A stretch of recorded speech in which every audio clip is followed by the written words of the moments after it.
Salut les stylers. Oula, bienvenue sur la chaîne. Salut les stylers, bienvenue sur la chaîne, j'espère que vous allez bien. Aujourd'hui on se retrouve pour une nouvelle vidéo. On va apprendre à faire du scooter avec Ridecake. Aujourd'hui c'est un peu spécial, il n'y a pas longtemps j'ai été invité pour découvrir la marque Ridecake qui fait des scooters électriques et des motos électriques. Et j'ai vraiment kiffé le concept tellement que j'ai kiffé que j'en ai écrit un article que vous pourrez trouver sur mon blog dans la description. Et là aujourd'hui j'ai invité mon acolyte Clément et on va l'initier au scooter parce que je sais qu'il en a fait peut-être une ou deux fois. On va espérer ce coup-ci qu'il va pas tomber parce que la marque nous prête les scooters. C'est Top Gear maintenant, tu fais Top Gear. Vous dites même si vous trouvez des véhicules insolites, vous les envoyez en commentaire, vous les envoyez en DM sur Insta. La prochaine fois, on va tester les vélos avec des roues triangulaires ou pas? On est des pilotes professionnels de père en fils et de fils en père. Tu as une sécurité au niveau de la béquille, ce qui fait que si tu accélères là, il va rien se passer. Frein à l'avant à droite et frein à l'arrière à gauche. Sur celle-ci, tu as deux modes de conduite. Donc là, comme tu vois, tu es en R1. Elle est bridée à 25 km/h et tu peux changer le mode en appuyant juste une fois. Et là, ça passe en R2, ça te donne accès à toute la puissance de la batterie. Et ça t'es bridé à 48 km/h environ. C'est normal que j'entends pas très bien dans le casque. C'est pour que tu sois plus concentré. N'aie pas peur, tout va bien. Tu vas pas mourir. Voilà. Gère bien ton guidon. Parce que là, tu passes dans la camionnette. Retourne-toi. N'hésite pas à tourner le guidon. Voilà. C'est trop bien.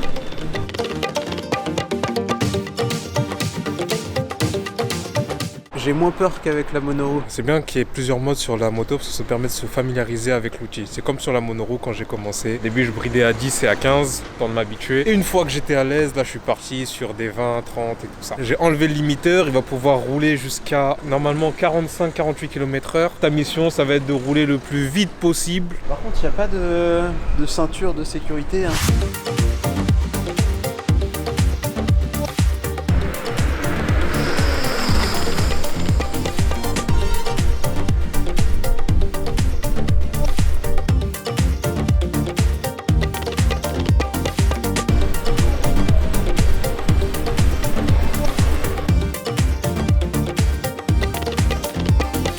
Je galère beaucoup plus en montée qu'en descente. Sur la montée, aller sur la même distance, je vais monter jusqu'à 30 km/h. Alors que sur la descente, j'arrive facilement à monter à 35 et je sais que je peux pousser encore plus. Vu qu'il y a beaucoup d'intersections, je me limite pour pouvoir anticiper et éviter de faire un accident. Je pense qu'on a fait le tour pour la Maca. La marque Cake a été fondée par Stefan Itterborn. C'est un Suédois qui a relancé un peu Ikea dans les années 80. Il a fondé Cake en 2016 avec la Calque, la motocross, premier modèle.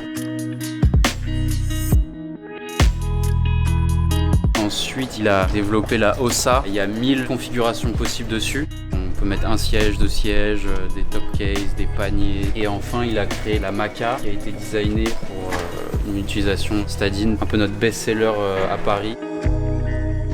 C'est hyper maniable, on peut aussi beaucoup la personnaliser. Le problème des véhicules électriques, généralement, tels que scooters et motos, parce que j'en ai déjà testé un, soit ils n'ont pas beaucoup d'autonomie, soit ils sont pas très puissants. Tu dis, si je veux faire des longues distances ou des longs trajets, autant prendre un vrai scooter. Alors que celle-là, elle a quand même à peu près entre 90 et 110 km d'autonomie. Ça veut dire que ça peut te tenir sur toute la journée. Le dernier que j'avais, il allait entre 30 ou 40 km. Dès que tu dépassais la barre des 40 km, il commençait à ralentir. Ils ont proposé une belle alternative entre puissance et durabilité Ridecake. C'est éco-responsable, tu le charges chez toi, donc ça coûte moins cher que si tu mettais de l'essence. On va aller tester la Ossa, c'est un autre délire, c'est beaucoup plus puissant. Ossa, même fonctionnement.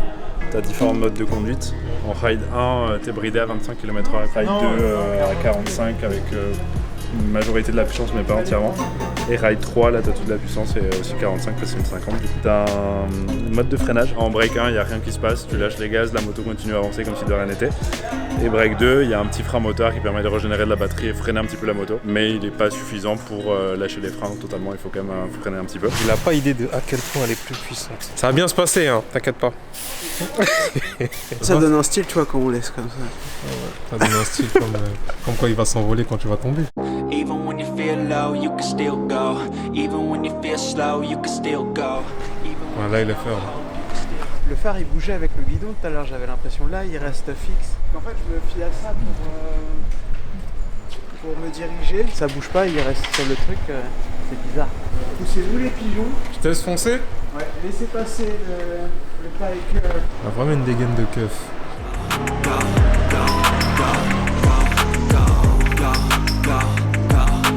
Là, c'est complètement différent. Par rapport à la Maca, elle galère beaucoup moins sur les montées. Ça m'étonnerait pas qu'elle ait pu monter au moins jusqu'à 35 ou 40 km/h. Ce qui est bien avec la Osa, c'est que tu peux facilement et rapidement atteindre ta vitesse maximum. En 2-3 secondes, à 45-46 km/h. On va faire la course pour comparer. On va voir combien de secondes j'arrive à suivre la Osa. Je pense que ça va pas faire long feu. Il y a une vraie différence de puissance entre les deux.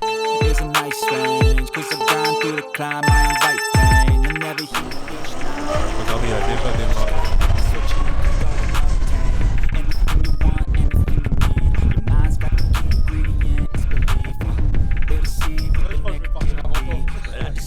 Je suis monté à 40 d'un coup, j'ai vite arrêté d'accélérer. Vas-y, on recommence, possible de prendre l'avance.